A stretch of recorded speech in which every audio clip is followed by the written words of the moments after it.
Okay, so previously we solved a theory of structures problem using double integration method. So, sige, solve naman natin to using another deflection method. Specifically, virtual work. Okay, nakita ko kasi sa group may gustong ipasolve to using the virtual work or yung unit load method. So, dapat mapalabas natin na yung deflection is 7,087.5 din. So, sa virtual work method kasi, ang critical dito is yung pagpapangalan mo ng excess. Okay, kasi dapat masakop niya lahat ng part, lahat ng section ng beam na yan.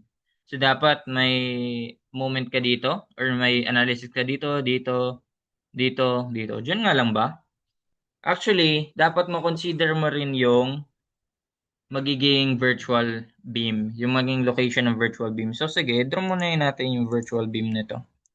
Ang virtual beam nito looks exactly like kung pala ano. So, ang virtual beam nito is ganyan yung beam. Then, ang marirange dyan ay yung supports. Di lang natin alam kung ano yung rotation. I mean yung direction. Ayan. So, di whoops na yan. Tapos, itong kabila. Wait lang. Okay. Dito sa isa, meron tayo dito. Tama. Okay. May support. May ano tayo dyan. May reaction.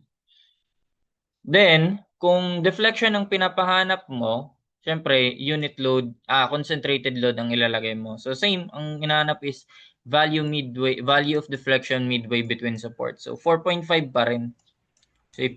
So, ibig sabihin, so if yan yung supports natin, so 9 meters yan, nasa gitna. Dito sa gitna, see? 1 unit. Yan, 1 unit load, unitless yan. Yan, 1 unit load. So, syempre, by titig method, makikita mo na ano magiging reaction nito. Syempre, 0.5 yan. Pares paangat. Bakit? Pwede mo namang i-calculate. Pwede mo rin naman siyang i-calculate. Moment ka dito. So, that's 1 times, ano, di ba? 4.5 to, 4.5 din to. So, that's 1 times 4.5 equals 9 times something. So, yung something is equal to, ilan? 1 half. So, ayan na, 1 times 4.5, pwede mo na equate yan. Tapos, equal to 1 times 4.5, then 9 times something. Palabasin natin na 0.5 yan. 9 times something. 9 times x. Then, 0.5. Then, by summation forces along y, so, may kita natin, symmetrical naman sila. So, 0.5 din to. Upward din to. Pero dito, gamitin natin yung nakuha natin sa DIM. So, this one is downward. May nasolve na natin to sa DIM So, this one is, diba ito ay 2,100. Tama ba? 2,100 newtons. Yung isa ay 300. Na downward naman siya. 300 newton. Okay. So, ayan. Ano ba gagawin natin dyan? So, ang kailangan natin is magkaroon ng excess na pare-pareha sila. Kumbaga, dapat mo-consider mo lahat dito sa real beam at yung virtual beam, same lang ng x yung gagamitin. So dapat ma-consider mo yung lahat ng section. Okay, na hindi discontinuous nga. For example, dito. So dito, ang mo-consider mo is ito. Ito yung una, ito yung pangalawa, ito yung pangatlo, ito yung pang-apat. Okay, pero dito sa virtual beam natin, kailangan mo rin ma-consider yung between 4.5. Yung 4.5, ito. Yung nasa left nito and nasa right. 'Di ba? Wait lang. Can I undo this? Ayun. Kailangan mo consider mo dito at dito. So, itong 4.5, between 4.0 to 4.5, 0 to 4.5, parang nandito ka pa. So, okay, pwede siya. Pero yung between 4.5 to, 4.5 hanggang 9, meron ka ba niyan? Between 4.5 to 9. 3, 4.5 hanggang 9. Sa ayun, dalawa mahati siya. 'Di ba? So itong span na to, mahati to sa dalawa pa. Isa lang yung nandyan. So magiging 5 yung value ng x mo. O 5 dapat. Sige, so kung isusulat natin, unahin natin tong isa. Tanggalin ko muna 'yan. Tanggalin ko muna yung mga pinagsusulat ko. Tapos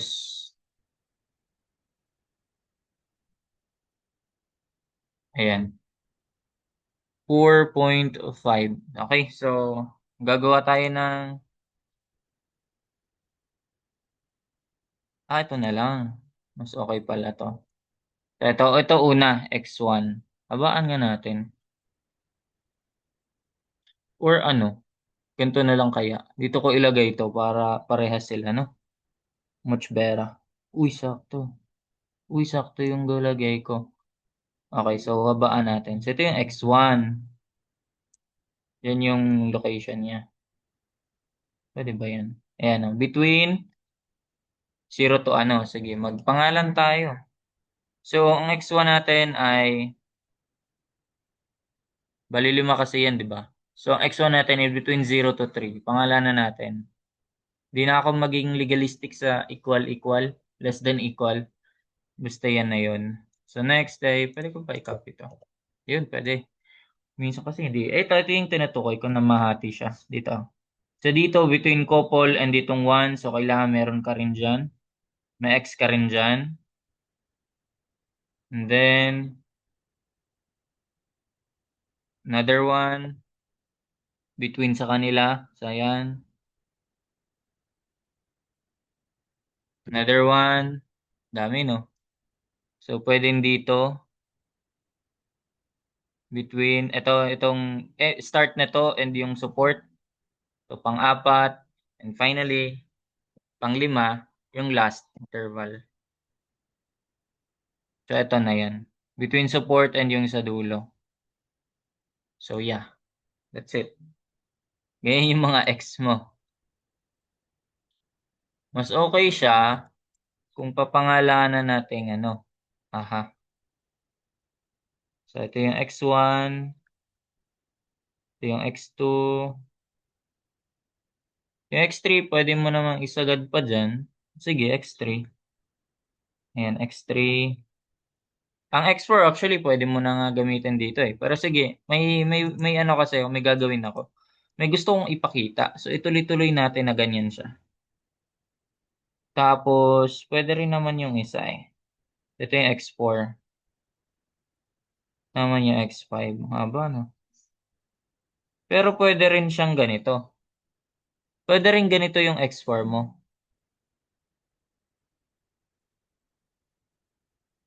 Wait nga, lagi ko nga yung Maglagay nga ako ng naka-straight line dito. Para masunod ko yung Hindi na nga nasunod. Okay na yun.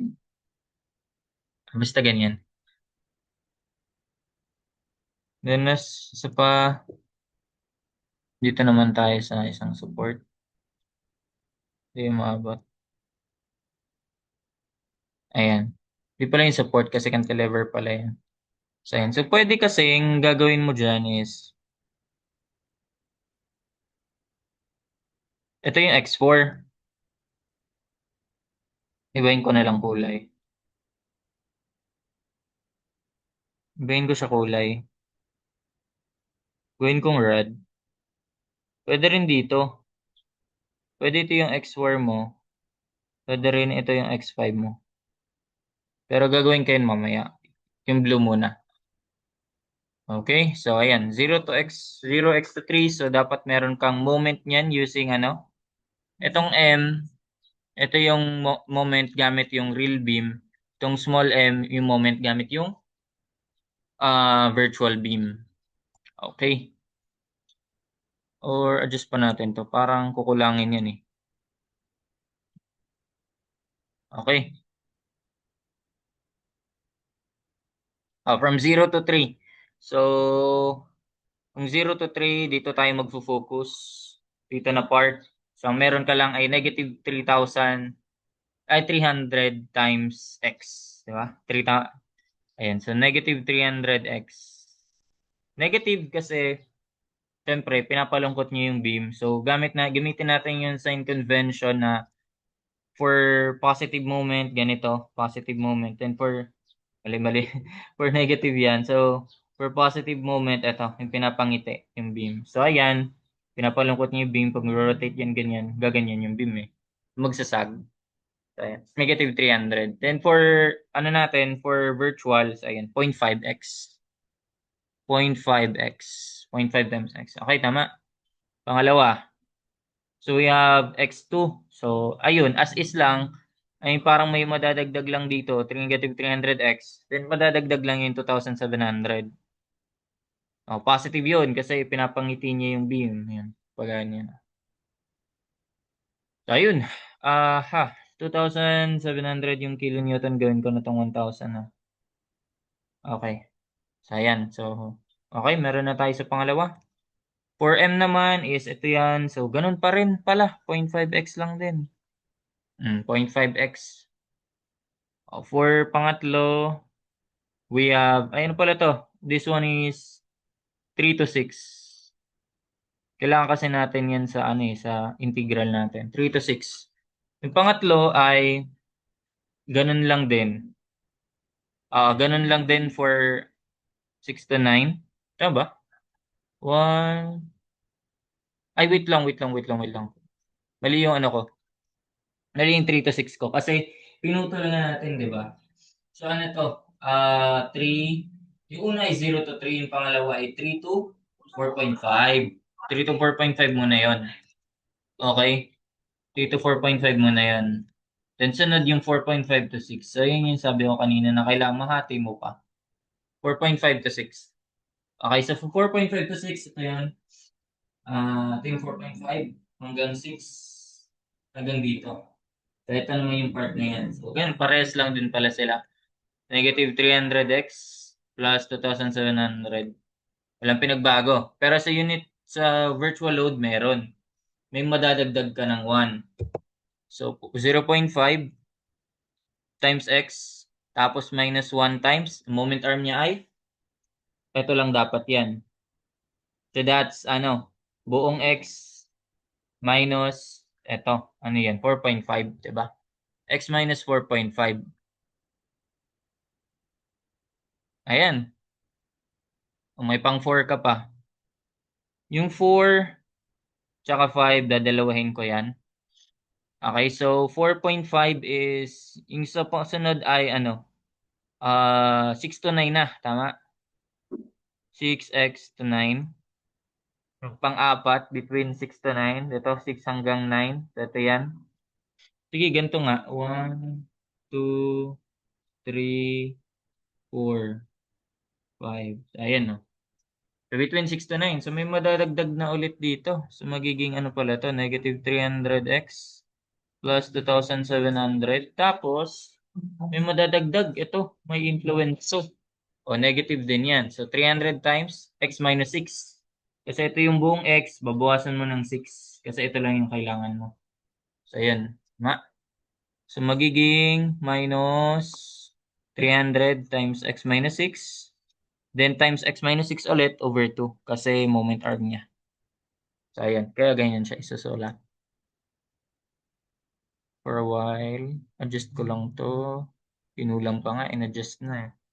So, pang 4 naman sa virtual is ganun lang din. 0.5x, same lang dito. Tinamad na isulat. Kopyahin ko na lang. Pares lang yan sila. 0.5x, wala namang pinagbago eh. Sa pang-5 meron. Dito sa pang-5, ganun lang din. Kokopyahin ko na lang din to. Ano ba madadagdag dyan? Ayun, may madadagdag lang din ha. Ayan. Bakit ang layo? Okay, okay, okay. Hindi pala yan, ano. Ito lang mababago. Yung, yung, tag ito? Yung limits niya. Yung bounds. Upper bound, lower bound. So, for 5, so ano na yan? 9 to 12. So, negative 300x, parehas lang. Ito, negative 300x. Is 7 minus ito, x minus 6. Then, madadagdag tong 2, 1. 2, 1 times x minus 9 naman yan. So, plus 2, 1 times x minus 9. Aba, no?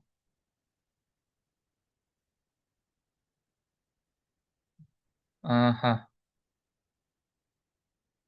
Ulit. Isod ulit natin. And finally, for 5, x sub 5 is, ito, may madadagdag lang na 0.5. So, 0.5, copying ko na nga lang din yun. Ano? Okay na yan. Okay lang yan. Sige, 0.5x times, minus 1 times x minus 4.5, then madadagdag tong 0.5. Plus 0.5 times itong buo, x minus hanggang dito. 4 plus 4.5, dalawang ganun. So, 9. So, x minus 9. So, ayan. Pwede na ba? Pwede na yan. Double check ko lang. Mhm. So, sa 4 ay, bakit 30 lang to? This must be 300. Diba? Ito yan eh. Okay, so 300 times x minus 6. Okay, over 2. Tapos 0.5x. Okay. Then negative 300. Okay. Oh, siyempre, naging 300 lang. Naging 30 na rin to. 300 yan. So, isi-simplify na lang natin. Ba't ko nga ba sinimplify? So, 150 na lang yan. Ito, gawin na natin 150 na lang to. 300 over 2. Ayan. Sige, pwede na natin i-calculate yan. Isa-isahin natin yan, syempre. So, di ba, paano ba yung ano? For pag delta, di ba? Pag deflection ang hinahanap, mag-multiply tayo. Okay, pag deflection ang hinahanap, so concentrated load na 1 unit, di ba? So 1 unit, the point. Then kapag slope naman, yun naman yung apply ka ng moment. 1 unit naman doon.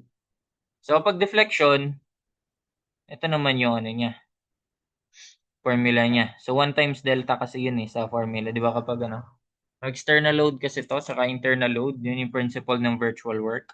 So, integral lang naman to. Pero kapag ganyan kasi, composite na siya. So, summation na yan ng integral nung product nung moment sa real beam times moment nung sa virtual beam over EI. And, syempre, kapag integral, dapat may, ano ka, ang tawag dyan? dx or differential operator. Integral operator. Ano mo ito ko yung term? Basta dx. Limutan ko yung term. Sige. Basta yun. So, dapat syempre, yung dalawang M, maka-express in terms of X. So, yun. Ayan. So, pwede natin ano yan. Pag virtual work kasi, pwede mo nang i-caltech yan eh. Unahin natin to. Integral ng negative 300 X times 0.5 X. Diba? So, bounds niya ay 0 to 3. Ito yung una. Store natin sa 1. Una eh. Pangalawa, integral ng, pwede ko ba ito yan, no? Para pwede ko siya ilagay sa gitna. Ayan.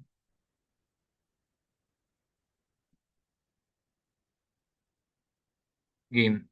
So, itong pangalawa, ay integral ng, actually, di ba, dadagdagan mo na lang yun. Negative 300x, di ba? Mas mabilis. Plus 2,700. Tapos ito ay 0.5x lang din. Ito mababago, 3 to 4.5. Mabilis siya. Efficient niya. So, shift store sa pangalawa. Okay, angat balik uli. So, 3,000. Ito, as is. Ito yung madadagdagan. 0.5 minus 1 times. Okay, kahit di mo na ilagay yung 1. X minus 4.5. Okay, so ang bounds niya ay 4.5 to 6 naman. Opya, sumobra. Ayan. Ito nga ba yun? Okay, so double check na natin. 1, 2, 3. Okay, ito nga yun.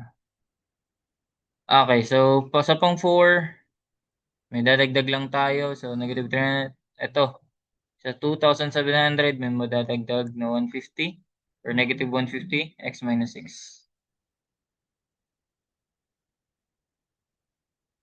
X minus 6 squared. Okay. Tapos, dito kabila, 0.5 as is lang din. Bago lang 6 to 9.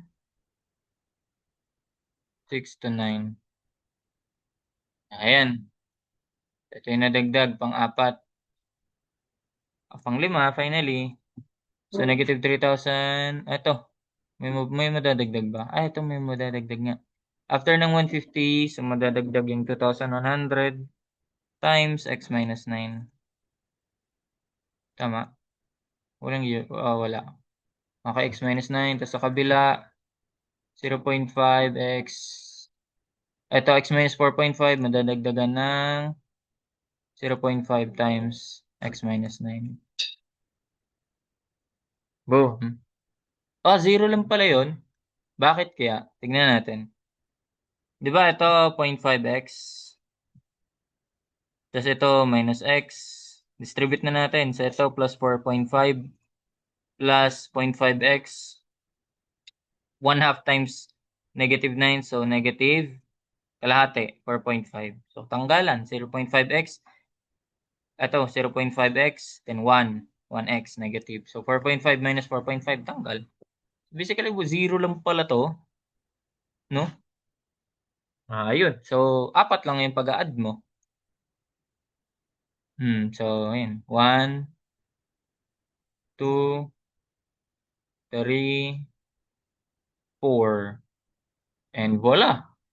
You've got the same 7,087.5 over EI. So, ayan siya. So, positive kasi tama yung assumption natin na ito yun. Downward siya. Kung hindi, magbabaliktad lang yan. So, 7,000, ano yun? Kalimutan agad. 87.5. 87.5 over EI. So, Newton meter cube pa rin. Okay, so paano yung isa? Paano yung isa? Paano naman yung red? Itong red. So, pwede mong gawin kasi yung sa X5 at X4 mo. Actually, ang malalagay mo na lang dyan, yung X4. Kasi yung X5 mo ay, 'di ba? So, ito meron ka for X5. Pero dito wala. So, 0 yun. So, pag minultiply mo yon parang minultiply mo sa 0. So, wala rin, walang ambag. So, ito lang yung magagamit mo, export. So, sige, try natin baguhin. So, kapag nag-export tayo, hanggang dito yan, ito yung magiging,